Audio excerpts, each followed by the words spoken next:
The problem of rupee, पैशाचा प्रश्न. भारतीय समाजामध्ये, भारतीय खंडामध्ये आणि भारत देशामध्ये असंख्य श्रीमंत राजेरजवाडे होते. आपल्याकडे भरपूर धनसंपदा होती. पण ज्यावेळेस इंग्लंड आपल्याला राज्य करण्यासाठी आहे त्यावेळेस आपली संपदा त्यांनी अक्षरशः लुटली आणि इथला जो समाज आहे, इथला जो लोक आहे ते दरिद्री जीवन जगू लागले. एकेकाळी 100 एकर शेती असणारा शेतकरी आज कुटुंबाचा पोटी एवढी हलाखी होती. या परिस्थितीमध्ये डॉक्टर बाबासाहेबांनी इथला समाज बघितला. त्या परिस्थिती लिहिली द प्रॉब्लेममध्ये. पैशाचा दर हा कसा असला पाहिजे आणि तो कसा लागू केला पाहिजे हा प्रश्न होते. डॉक्टर लास्की सारखे जे महान अर्थतज्ञ होते, जे जगातील एक विशिष्ट आणि महान अर्थतज्ञाची गणना चेअर बसले, त्यांनी द प्रॉब्लेम ऑफ रुपी नावाचा ग्रंथ आणि त्याच्यामध्ये असणाऱ्या सूक्ष्म गोष्टी डॉक्टर B.R. आंबेडकरांना विचारल्या. असं लिहिलेलं होतं, ब्रिटिश कर किंवा विनिमय दर भारतीय समाजाने भारतीय जनतेवर लागू केलेला आहे तो कशा प्रकारे बदलला पाहिजे आणि पैशाचा जो प्रश्न आहे हा प्रश्न कशा प्रकारे होऊ शकतो जर आपण नियोजित केला. त्यामध्ये ब्रिटिश शासनावर टीका करण्यात आलेली होती आणि या ग्रंथाचा मूळ उद्देश हा होता की आपला अर्थशास्त्र हा डिपार्टमेंट आहे, ट्रेजरी डिपार्टमेंट आपण त्याला तिजोरीचा प्रश्न हा कसा सुटेला पाहिजे, या सुटण्याच्या आणि पैसे मांडण्याच्या पासूनचा तिथे त्यांनी एक मांडणी केली होती.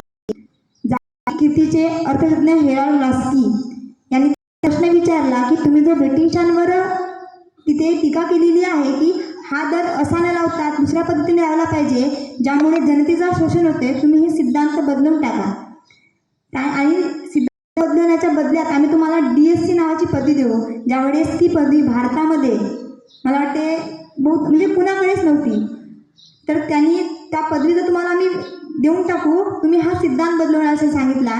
कारण तो सिद्धांत होता तो अर्थतज्ञ केन्स नावाचा जो अर्थतज्ञ आहे त्यांनी रुपयाच्या सिद्धांताबद्दल जे बोललेलं आहे, ज्यावेळी आत्ताची चालते. कारण भारतीय समाजामध्ये भारताच्यामध्ये आपली जी इकॉनॉमी आज चालते, आपण जो आज इकॉनॉमीचा पुस्तक वाचतो तो संपूर्णतः इंग्लंडच्या बाहेर लिहिलेला आहे. आपल्या पक्षाचे फक्त डॉक्टर अमर्त्य सेन असे काही गिनेचुने अर्थतज्ञ आहेत. पैशाच्या सिद्धांताबद्दल, दरिद्रताबद्दल, विनिमय माहीत आहे. आपण जी इकॉनॉमी वाचतो ती संपूर्णतः बाहेरच्या अर्थतज्ञांनी लिहिलेली आहे. काही वक्ररेषा म्हणतो, लाफरची वक्ररेषा जी आपण वाचतो ती लाफरच्या वक्ररेषेपासून ती पैशाचा विनिमय कसा करायचा, पैसा कसा येतो आणि कसा जातो या गोष्टीपर्यंतची जी आपली जी मांडणी आहे आपण ती बाहेरून केलेली आहे, ज्या की आपल्या द प्रॉब्लेम ऑफ रुपी नावाच्या ग्रंथामध्ये त्याच्याबद्दलची स्पष्ट विनिमय दिली आहे. त्यांना बदलवण्याचं सांगितलं. कारण एखादा भारतीय माणूस जो ग्रंथ लिहित आहे याच्यावर तुमची आणि मला वाटते संपूर्ण इकॉनॉमीचा जो पाया आहे तुम्ही तिथे मांडला होता, सिद्धांत बदलवा. कारण केन्स नावाचे अर्थतज्ञ आहे, त्यांच्या सिद्धांताला त्यांनी खोड दिलेली होती. त्यांची मनधरणी केली त्या लोकांनी, 5 अर्थतज्ञांनी मनधरणी केली की तुम्ही हा सिद्धांत बदलवा, त्यावेळेला DSC घेऊन द्या. त्यावेळेस डॉक्टर बाबासाहेबांनी स्पष्ट नकार दिला. कारण भारतीय समाजामध्ये पैशाचा जो प्रश्न हा मुळात कुठून आलेला आहे, तर भारतीय समाजामध्ये पैशाचा प्रश्न आलेला आहे पैशाचे न होणारे व्यवस्थित व्यवहार, आपल्याकडे होणारा पैशाचा अपवापर आणि तुम्ही लागू केलेले अदुरस्त विनिमय दर. ते जर मी जर हा सिद्धांत बदलवला तर हा समाजाचा जो पाया आहे, इकॉनॉमीचा जो पाया तो ढासळून जाईल. मला नका देऊ पदवी मी घेणार नाही, पण मी हे सिद्धांत बदलवणार नाही, हा त्यांचा ठाम निर्णय होता. त्यावेळेस माननीय हेराल्ड लास्की सुप्रसिद्ध अर्थतज्ञ त्यांनी त्यांची ही मनधरणी मान्य केली आणि त्यांना DSC नावाची पदवी बहाल केली. भारतीय अर्थकारणामध्ये राजकारण, धर्मकारण, आपण शिक्षण, सामाजिक क्रांती या गोष्टी बोलून दाखवतो, पण देशाचा मूळ जो पाया आहे तो अर्थशास्त्र आहे. कारण अर्थशास्त्रामुळे आपले असंख्य प्रश्न सुटून जातात. माणसाला चोरी करण्याची गरज का पडते? कारण त्याला भूक लागते, गरजेच्या वस्तू लागतात, म्हणून आपण पैसा चोरतो. पण तो पैसा कुठून आला, पैशाचा उपयोग कसा करायचा, याचा राजनैतिक दिमाग जर म्हटला, राजनैतिक तंत्र जर आहे तो इकॉनॉमिक्स आहे आणि त्या इकॉनॉमिक्सचा पाया डॉक्टर B.R. आंबेडकरांनी रचला.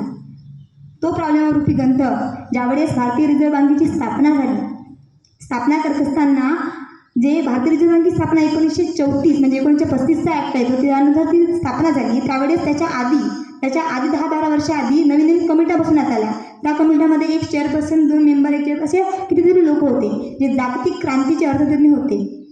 ब्रिटिशांची जी बँक आहे त्या बँकेच्या आधारावर भारतामध्ये ही बँक निर्माण करायची जी सराउंडिंग करेल संपूर्ण देशाला. ज्यावेळेस आपल्याकडे आपण एकत्र होतो, पाकिस्तान, बांगलादेश, त्याच्यानंतर आपल्याकडे म्यानमार म्हणतो आपण, तो सुद्धा म्यानमार नाही,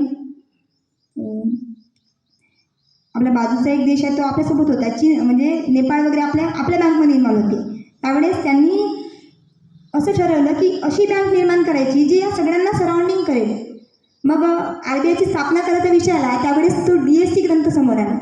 द प्रॉब्लेम ऑफ रुपी हा ग्रंथ समोर आल्यानंतर तिथे विचारणा झाली की हा ग्रंथ तिथे कोणी म्हणजे कशा पद्धतीने याचा हे करायचा, म्हणजे ग्रंथ तर वाचून आपण इम्प्लिमेंटेशन करू शकत नाही, मग त्याचा मूळ गाभा काय आहे. त्यावेळेस समोर बसलेले डॉक्टर B.R. आंबेडकर त्यांना रचनात्मक हे सांगितलं की अशा प्रकारच्या दुरुस्त्यानुसार आपण अशा प्रकारची निर्माण केलेली आहे आणि ती प्रणाली आपण तिथे लागू केली.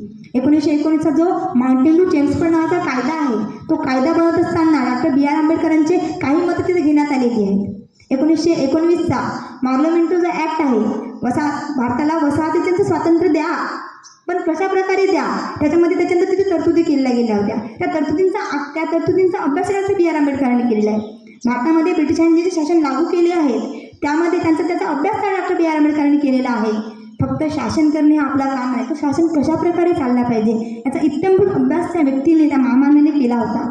भारतीय स्वातंत्र्याला आज 75 वर्ष लोटून गेलेली आहेत. आपण स्वातंत्र्याची चांगली फळे खात आहोत, पण त्या फळं चाखण्यामागचा जो मधुर स्वाद तुम्हाला त्या मुळापासून दिलेला आहे. कारण कोणतीही अर्थव्यवस्था, कोणताही राजकारण ज्या मुळावर उभा राहते, जो पाया आहे तो पाया त्या व्यक्तीने निर्माण केलेला आहे. भारतीय समाज जातीमध्ये, अंधश्रद्धामध्ये इतका विभागून गेलेला होता की त्या विभागलेल्या समाजाला समोर नेण्यासाठी डॉक्टर B.R. आंबेडकरांच्या प्रयत्नाने आपण जी संविधान सभा निर्माण केली, त्या संविधान सभेमध्ये वारंवार मुद्दे मांडल्यानंतर ते मुद्दे खोडण्यात आले. कारण विविध धर्म, प्रांत, जातीमध्ये विभागलेला हा देश कशा प्रकारे एक होईल, तर तो संविधानाने एक होईल. पण संविधान कसा असला पाहिजे, तर संपूर्ण आपल्या भोवताली जे देश आहेत त्या देशांमध्ये असणारी लोकशाही, राज्यशाही, हुकुमशाही यांचा अभ्यास करून त्यांनी अशी निवड प्रणाली निवडली की या देशाला ती लागू होईल आणि हा देश एका सुरक्षित सूत्रात बांधला जाईल.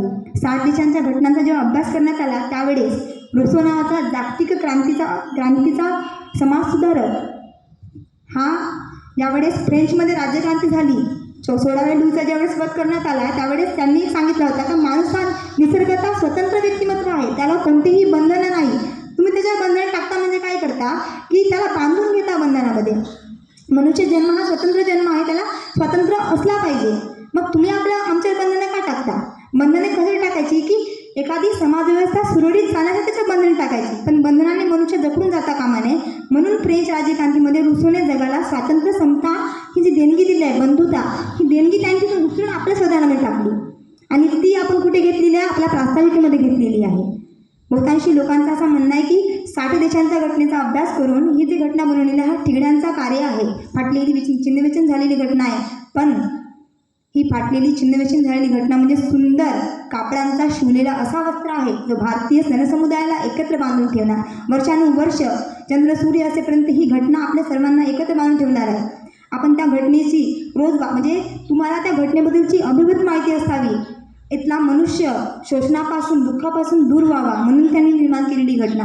डॉक्टर बाबासाहेब आंबेडकरांच्या डॉक्ट्रिन कमिशनमध्ये 29 ऑगस्ट 1970 डॉक्ट्रिन कमिशनमध्ये 6 मेंबर आणि 7व्या मेंबर म्हणजे डॉक्टर B.R. आंबेडकर जे चेअरपर्सन होते त्या कमिटीचे. त्या कमिटीमध्ये डॉक्टर B.R. आंबेडकरांच्या दर्जाचे अयंगर, साधुलाह, कृष्ण मेननसारखे, खेतानसारखे व्यक्तिमत्व होते ज्यांनी काश्मीरच्या राजाचे ते लोक पंतप्रधान राहिलेले लोक होते. अशा लोकांच्या उपस्थितीमध्ये तुम्ही एखाद्या व्यक्तीला भारतीय घटनेचा शिल्पकार म्हणता. का म्हणता? कारण त्या व्यक्तींनी त्याच्यावर फार प्रचंड तेल घालून अभ्यास केलेला आहे. आपला असंख्य दिवसात त्यांनी त्या गोष्टीला दिलेला होता. म्हणून त्या संपूर्ण घटनेला सुव्यवस्थित करण्याचं काम त्यांनी केला. कुठे कुठे मुद्दे मांडायचे, आपल्याकडे विविध धर्म, जाती, पंथ असताना लोकांना कशा प्रकारे हक्क मिळाले पाहिजे आणि त्या हक्कांची अंमलबजावणी झाली पाहिजे अशा प्रकारे त्यांनी निवडले होते. संपूर्ण भारतीय लोकांकडून मतं मागवण्यात आली की तुम्हाला कशा प्रकारची घटना पाहिजे आणि लोकांच्या मतांचा विचार करून आपण ती घटना लिहिली आणि ती लागू केली, जी आजपर्यंत आपल्याकडे आहे. आपल्याला हक्क मिळालेले आहेत. राजनैतिक, ऐतिहासिक, त्याचबरोबर सर्वात महत्त्वाचा जो पाया आहे तो इकॉनॉमिक्सचा पाया त्यांनी घातला. डॉक्टर बी आर आंबेडकरांचे असंख्य उपकार आहेत आपल्यावर, कारण अर्थशास्त्र हाच संपूर्ण राजकारणाचा, समाजकारणाचा पाया आहे. माणसाच्या पोटाची भूक जर भागली तर त्याला मेंदूसुद्धा सुपीक भेटतो.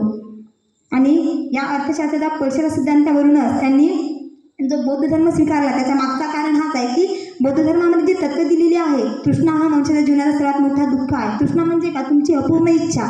अपूर्ण इच्छा म्हणजे का? तुमच्या मनात असणारी लालसा. आणि म्हणूनच म्हणजे त्यांचे धागेदोरे जुळलेले आहेत. त्यांनी लिहिलेल्या प्रत्येक गोष्टीचा एक सर्कल बनलेला आहे.